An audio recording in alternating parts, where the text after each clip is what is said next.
What's up, AP Psych? Welcome back. We're wrapping up our topic of emotions. We've done emotional theories, we've done experiencing emotion. Now we're going to touch on a very short section on expressing emotion before we move on to our last topic of stress. So, culture and emotional expression. Culture plays a huge role in the way that we express our emotions, and we'll talk about that a little bit further here in a second. But psychologist Paul Ekman, it's a good name to start, believe that people speak and understand pretty much the same facial language around the world. So, saying that this is essentially like a universal language. When culturally diverse people were shown basic facial expressions, they did pretty well at recognizing them. Right. So, Paul Ekman would show people from various backgrounds images of other people expressing emotions from different backgrounds, and they were essentially able to identify most of those emotional expressions that they witnessed. So he came to an understanding and showed that there were 7 emotional facial universals, with 6 of them depicted below. So you can think back to Carol Izard and her 10 basic emotions present for infants. This is kind of similar, but Paul Ekman identified 7 universal facial expression emotions rather than emotions that we feel. So there's happiness. I'm sure you can guess these as we go along too.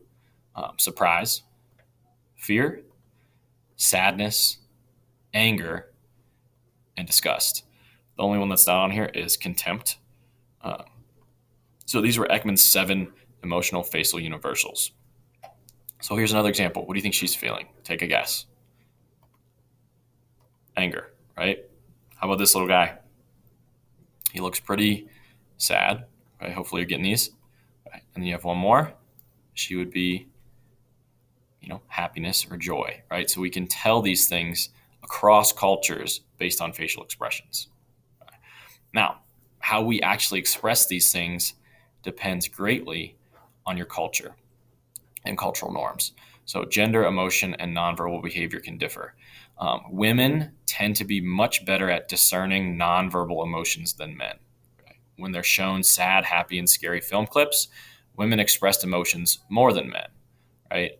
And they're better at discerning those nonverbal emotions. Okay? It doesn't mean they experience more of those emotions, but they just maybe express them in a different way. So some of this is biologically based, but overall, it often depends on the culture, right? So it's mostly a cultural thing, as we'll see. So different cultures teach men and women to display emotions differently. Most research has not shown one sex to be more emotionally expressive than the other, right? So what they're saying here is it mostly depends on the culture. Okay. So for example, there was a study between Japanese college students and American college students, and they were shown the same emotional film, and it should evoke some type of emotional response.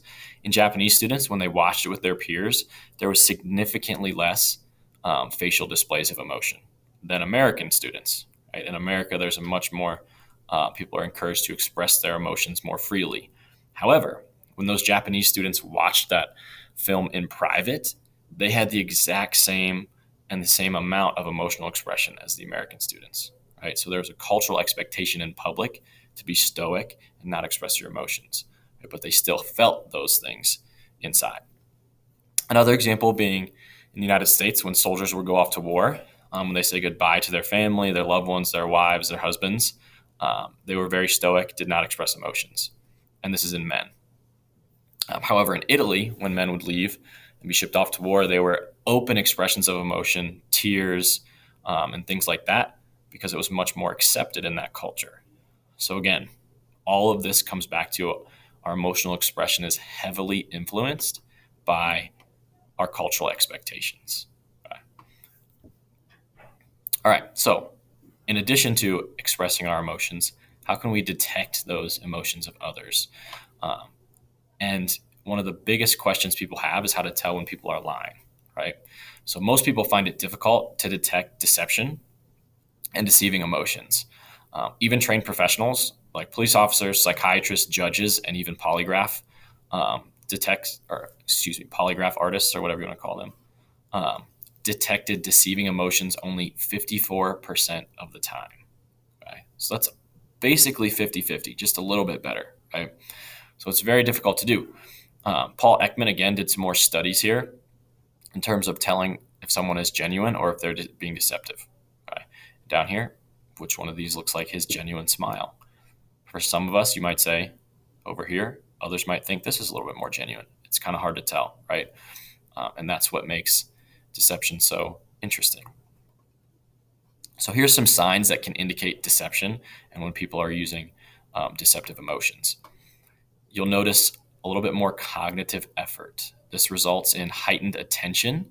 So you might see dilated pupils. If someone's lying to you, you can look into their eyes and see if their pupils are dilating. They'll have longer pauses in speech. They're trying to figure out what to say. And they might have more constrained movement and feel like they're kind of in a tight spot, right? Physical and behavioral arousal will occur. So it's evident in a lot of shifting of posture. They'll have speech errors, which kind of leads to those longer pauses in speech. Nervous gestures, shrugging, things like that, maybe some twitches could lead you to believe that they may be trying to deceive you. Other body movements, they might try to keep a poker face and not allow any emotional facial expressions to come into play. So you can pay attention to their body movements, such as how their smiles look, their hand gestures, and their eyes can give away signs that they are opposite of what they're trying to actually convey.